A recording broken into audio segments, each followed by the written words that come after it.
Title the teacher, dream, history and नाव. Size 50 inches by 40 inches with frame. Type figurative realistic. पेंटिंगवर 2 ठिकाणी ब्रेलमधून मजकूर लिहिला आहे. ब्लॅक या सिनेमात राणी मुखर्जीने साकारलेल्या मिशेल या पात्राला भारतीय हेलन केलर असं म्हटलं जातं. सुरुवातीला मिशेल या पात्राच्या तोंडी असलेली काही वाक्य ऐका. आंखें सपने नहीं देखती, मन सपने देखता है. मैं आंखों से नहीं देख सकती, फिर भी मैं सपने देखती हूँ. ईश्वर के नाम से सब अंधे हैं. किसी ने उसे देखा नहीं, छुआ नहीं, लेकिन मैंने छुआ है उसे, महसूस किया है, सुना है उसे, देखा है उसे. I call him teacher. मेरे टीचर ने मुझे ब्लैक का एक नया अर्थ समझाया. ब्लैक का मतलब सिर्फ घुटन या अंधेरा नहीं होता. It's a colour of knowledge, the colour of achievement, the colour of graduation रोब. आता जो टीचर मला चित्रातून दाखवायचा आहे त्याविषयी. अमिताभ बच्चनने अप्रतिम अभिनयातून साकारलेला ब्लॅक या सिनेमातला teacher Helen Keller, and Sullivan यांच्या आठवणींना उजाळा देत घरोघरी पोहोचला. स्वागत थोरातने दिग्दर्शित केलेला 88 अंध कलाकारांचा स्वातंत्र्याची यशोगाथा हा नाट्यप्रयोग थेट गिनीज बुकात जाऊन पोहोचला. रंगमंचावरील अंध कलाकारांचा वावर, अंगावर लाईट घेण्याची क्षमता, स्पेशियल सेन्स, फोकस फॉलो करण्यातली सहजता केवळ अविश्वसनीय होतं. त्यांच्यातील सामर्थ्य ओळखून आपल्यापर्यंत पोहोचवणारा स्वागत हा उत्तम टीचरच नव्हे काय. गेली 19 वर्ष, 24 तास, वर्षाचे 365 दिवस 1000हून अधिक अंधांना शिकवून स्वतःच्या पायावर उभं राहायला शिकवणाऱ्या सौ मीरा बडवे. मीराताईंचं घर हीच त्यांची हक्काची सावली झाली आहे.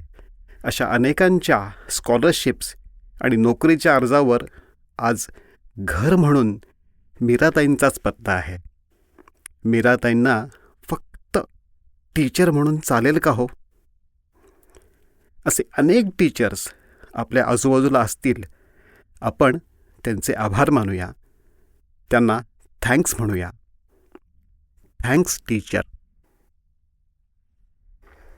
आता कलादालनात ह्या पेंटिंगसमोर घडलेला एक प्रसंग ऐका. Closed eyes and open minds या सिरीजमधलं हे चित्र नक्की कोणाचं आहे? प्रदर्शनात खूपच गर्दी झाली की डोळस आणि अंधमित्रांचा ग्रुप करून ह्या चित्राची माहिती सांगताना मी प्रथम दृश्यचित्राचं वर्णन करतो. ते आपल्या अंधमित्रांसाठी, विशेष करून ज्या अंधमित्रांना ब्रेल वाचता येत नाही त्यांच्यासाठी. आपल्या समोरच्या चित्रात अमिताभ बच्चन दिसतोय आणि त्याच्या पुढे बसलेल्या हेलन केलर आणि ॲन सुलिव्हन.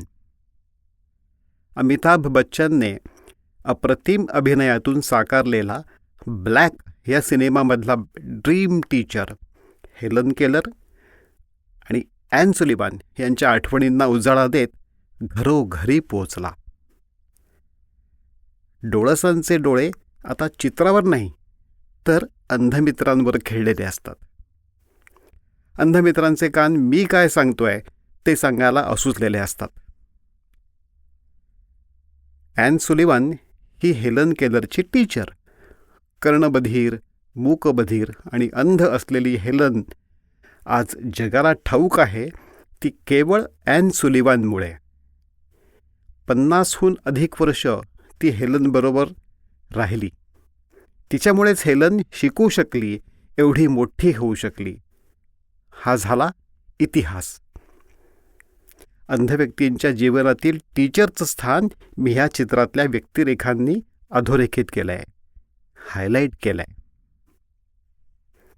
प्रत्यक्षात अंध व्यक्ती जेव्हा हे चित्र अनुभवतात तेव्हा त्यांना हे चित्र डोळसांपेक्षा अधिक अर्थपूर्ण रीतीनं समजतं, भावतं.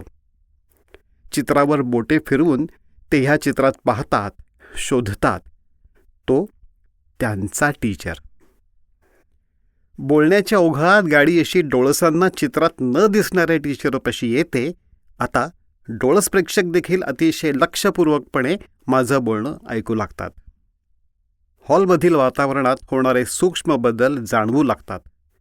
ह्यांना चित्रातलं खरंच काही कळत असेल का, असं ज्या पार्टीला वाटत असतं ती पार्टी आता एकदम बॅकफूटवर गेलेली असते आणि ज्यांचं आकलन दृष्टी पलीकडचं आहे त्यांच्या हालचालीत ओळख पटल्याच्या खुणा स्पष्ट दिसू लागतात. त्यांच्या टीचर्सबद्दलची कृतज्ञतेची भावना मला त्यांच्या डोळ्यात सुद्धा दिसायला लागते. बॅकफूटवर गेलेल्या पार्टीची सुद्धा आता खात्री पटलेली असते. क्षणभर आपापल्या टीचरचं स्मरण करण्याचं आणि त्यांना थँक्स म्हणण्याचं आवाहन मी सगळ्यांना करतो. नकळत हात जोडले जातात, डोळेही मिटतात. हो, सगळ्यांचेच, त्यांचे सुद्धा. कारण असं डोळे मिटण्याची ही क्रिया फक्त शारीरिक नसून मानसिक असते. सगळ्यांच्या मनासमोर तळू लागतो त्यांचा त्यांचा आवडता टीचर. 1, 2, 3 म्हटल्यावर सगळ्यांनी एका सुरात टीचरला थँक्स म्हणायचं असं ठरलेलं असतं. मी मोठ्यांनी आकडे म्हणतो, 1, 2, 3. थँक्स असं फक्त ऐकू येतं. कंठाशी हुंदका दाटून आलेला असतो. माझ्या तोंडातून शब्द फुटत नाहीत. जे डोळ्यांना दिसतं ते रिअलिस्टिक आणि जे दिसत नाही त्याही पलीकडे जाऊन जे अनुभवायचं असतं ते ॲब्स्ट्रॅक्ट. कॉलेजमध्ये असल्यापासून अनेकदा शिकलेल्या रिअलिस्टिक आणि ॲब्स्ट्रॅक्ट या शब्दांचे अर्थ मला आता नव्याने समजू लागतात. मी डोळे उघडतो. डोळे उघडले तरी समोरचं काहीच दिसत नसतं. समोरचा खास प्रेक्षक माझा हात धरतो आणि मला विचारतो, सर पुढचं चित्र दाखवताय ना?